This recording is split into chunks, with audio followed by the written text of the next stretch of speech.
6:44. We'll go to the KUAM News Zoom room. We're just going to get Robert Koss from the Guam Federation of Teachers Union on. First of all, Robert, thank you so much for joining us.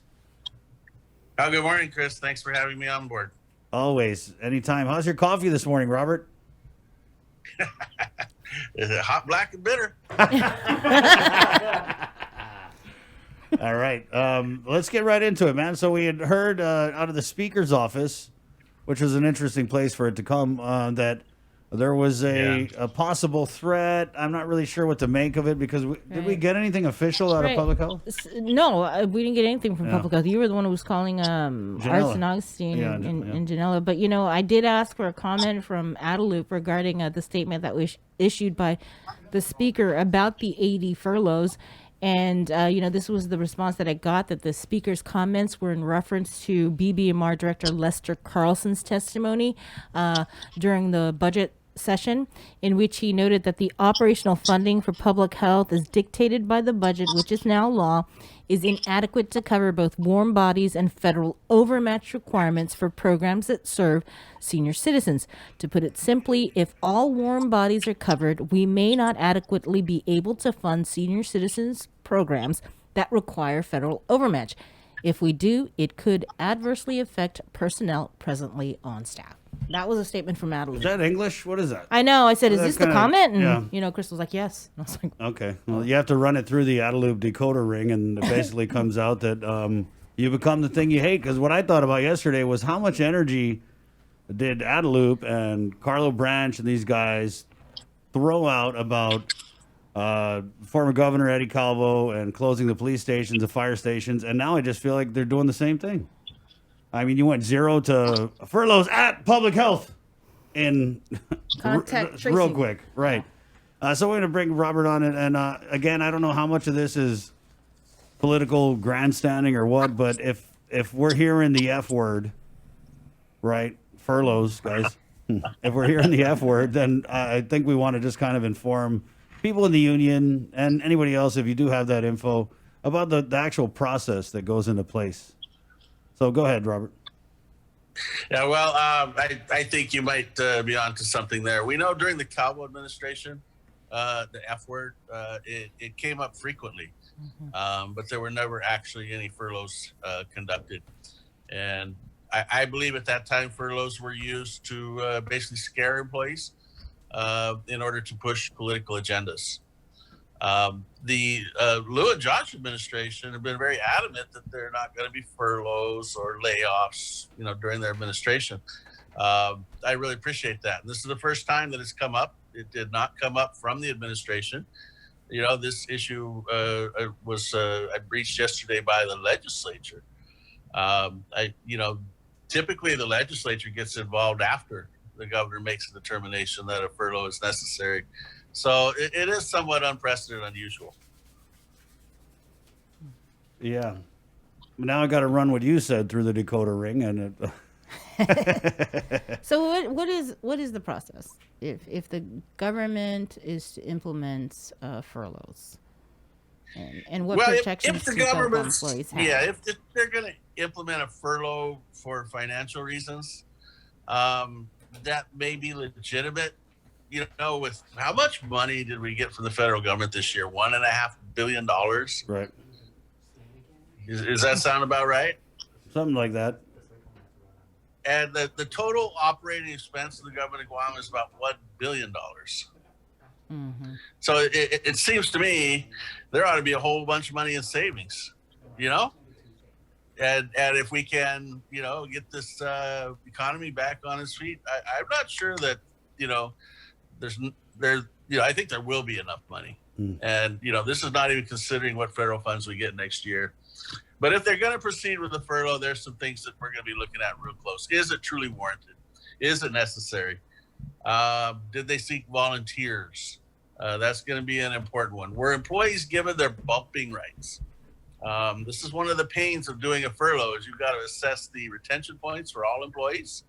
And then any employee who's been identified for a furlough has to be given opportunity to fill other positions, including bumping employees out of their jobs. It's a very, I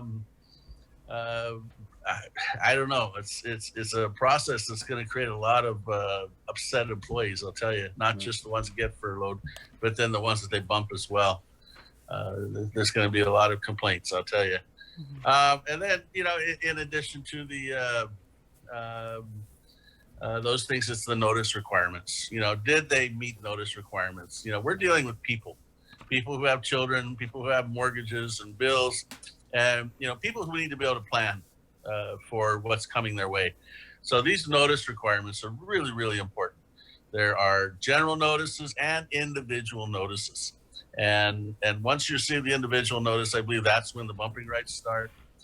So the nurses might be willing to take a voluntary furlough. I mean, a lot of them are just beat. They're just exhausted and ready for some time off. So, if they do this at public health of all agencies, I'll be watching. And realistically, if furloughs were to occur, how long of a process would it take to actually see something like this happen? Because when I was just reading over the procedures, it seemed like it would take quite a while. Right. Because you have to have that 6 Well, months. there is a lot of work. Yeah. That process of assigning retention points for all employees. I know that your HR administrators were tasked to ensure that those are kept up to date. If they've done their job, it might be easier to furlough employees now than before. But if those retention points are not accurate and up to date, they're going to have to be computed.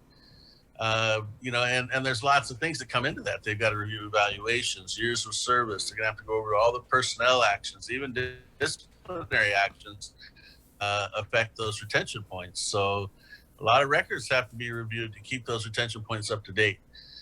That's going to be something that DOA would do. They're going to need time to complete that process. I don't know if they're shorthanded or if their employees are also under PCOR 1 right now. It might be very difficult to accomplish. Robert, I know you're talking about the protections and the procedures that are afforded to members of the GFT, but just riddle me this, right? So what about the unclassified political hires, temporary workers who aren't members of GFT? Are you familiar with the process for those people? Yeah. Esta. That's it. All they got to do is send them home. They have no prescribed rights in the unclassified at-will employment. They serve at the pleasure of the governor or their agency head and can simply be let go and recalled at the whim of the agency head. Those employees do need to be released before they start tapping into the classified employees. I would remind the government of that because a lot of time, these are, well, anyway, that's the process. Yeah, they're political hires, Robert. It is what it is. Although I do know that... I didn't want to say it. Right. But there are some positions in public health unclassified that are filled by, technical or professional staff. And then there are those who are just people that get moved around or whatever.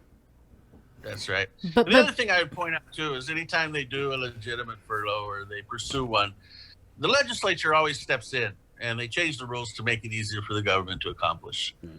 And so, that's something that we need to kind of take into consideration. Hopefully our new legislature will step up and say, no furloughs, pass their law and stand firm that we're not going to furlough employees. It is absolutely the worst thing that could happen to our economy right now. Private sector practically non-existent at this point. It has just failed. There's so many people out of work. The whole economy is relying on largely government employees who are still working. And now that pool's going to start to dwindle. There's not going to be anything left to rely on. We'll start a downward spiral that we won't be able to get out of. It'll be a disaster. Well, thanks for bringing the sunshine. Yeah. So, but just if I had to rely on commercial ads, I'd be concerned too. Yeah, because that's another thing that's going to be affected. Yeah, we're concerned, no doubt about that. We're feeling it, man. Yeah. But just for clarification, before anyone is furloughed in in, let's say, public health, because this is the agency that's been thrown around, before anybody at public health can be furloughed, they have to let go of the unclassifieds first before they tap into the classified public health employees? That's correct. Okay. Yeah, that's correct. All right. Well, all you unclassifieds better be really nice to your bosses this morning. Anything else, Robert? I mean, I could ask you a couple other questions, but yeah, I just love to send a message that the people of Guam need jobs. They need good paying jobs. They need a job that's going to pay wages well enough to put a roof over their head and food on their table. And, if we're going to, this COVID thing has taken the poorest of our poor and knocked them down even lower. It's taken, our family businesses, our small businesses, and almost, it's probably destroyed most of them. Many of them say they won't be able to afford to come back. So it's knocking the rungs out of the ladder for the poor to climb out of poverty, for middle class to establish businesses and try and climb up. Those rungs are being taken out of the ladder, and the only people surviving are those that have large amounts of liquid assets in the bank. And generally, that's a very small percentage of our economy. And I think we're headed for big trouble. There's going to be a lot of dissatisfaction. People are going to do whatever they have to do to survive. And I don't think we're going to like it. This is the wrong direction to go. And the legislature, I think our governor knows this very well, but I'm not so sure the legislature does. They should not have gone down this path. They should have adequately funded the government of Guam and leave it to the governor. Let it be her problem. Let her deal with the fact that the revenues didn't come in and there's not enough money, because she can ask for federal relief. At the end of the day, that's what Guam is. We survive on handouts from the feds. And so there's no reason for the legislature to underfund our government. It was a very bad move on their part. Got to close by asking you about the double pay lawsuit, because I don't know if we just kind of hung up the jersey on that. So apparently my attorney thinks I talk too much. It's been filed, and we're pursuing that. And I have been asked not to talk about it. This is a case that's between my attorney and who are now his clients, and I'm not a party to the suit. Right. Where was it filed at, so we could get a copy? Or are you allowed? It was filed in the district court. Like yesterday? No, some time ago. Okay, I'll look it up. Well, thanks for the heads up, Robert. Well, again, I've got a job and I've got a boss. So, we all have our drums that we have to march to, right? Right on. Okay. Thanks for joining us Wait, early. wait. By any chance, have you received any other sorts of complaints? Right. Over at the GFT that you guys are looking into? We're hearing about overtime being way behind. Hazard pay, or what is it? I just heard that some people aren't getting. Oh yeah. Well, yeah. I think there's always, particularly right now, lots of payroll related issues. We have concerns from the nurses who are being transferred from DOE to GMH, whether or not they're qualified or trained to do that kind of work. Concerns that government nurses were transferred to a private hospital at GMRC. Those are the sort of things that we've been dealing with. Teachers, of course, the no formal training for distance learning. They're out there trying their best. I think most of DOE is pretty considerate of the fact that there really is no formal training for this and that they're trying. But there are some school administrators who may be a little bit unreasonable with certain individuals. So we got those kind of things. But for the most part, I think public employees have been very understanding and patient. They've been stepping up to the plate when they're called and doing whatever they can to help out. And a lot of these first responders are getting sick, and there really hasn't been any appreciation shown to them. I am shocked, how we treat our heroes on Guam. I would think that our heroes would be rewarded and appreciated, but they're not. They're overworked until basically they get sick and can't work anymore, and then they're disregarded. GMH saying that nurses are not getting sick from work, that they're getting sick at home. This is an attempt to avoid what? Workers' comp, maybe? Avoid paying or so they can bill them for their medical bills and charge them for their leave after they do 12-hour days at the hospital and finally catch COVID virus. So there are some concerning behaviors out there. We deal with them individually. Are these actual complaints that are lot. filed with or grievances, or are these just phone calls expressing concern? It's under PCOR 1, there's a lot of employees who are working from home or have other arrangements. Makes it very hard to do a grievance. Civil service and DOA are involved. Wow. But these are aspects of their agencies that are not functioning right now. I see. So it is very difficult to grieve. Talking with my attorney, if there's no remedy, we just take it straight to the court. So we're looking at that. But that's also very expensive. And the courts have they're handling a limited number of cases right now as well. They have downsized their operations, so all of that just gets put on the back burner. It's tough right now. It is tough for employees, and I don't know if management realizes it or others in our community, but our employees are I'm impressed with the effort they're making and the expectations that are being placed on them. All right. Well, thanks for that, Robert. Thanks for that check-in, and there's a bunch of stuff there we can follow up on, so appreciate that. Oh, you bet. Anytime, Chris. Yeah. Anytime. Well, don't be a stranger. Don't wait till I get you on the link here to spill the beans. Shoot me a text once. I mean, I like it, though. I like it. We should just do a weekly confession with Robert Koss. Okay, thanks, Robert. I've been doing this for 20 years, probably because I haven't been on TV. Right. We'll see you. Take it easy. Throw me off the island a long time ago. Take care. Wash your hands. Stay home. Thank you, guys. Thank you very much. Right on.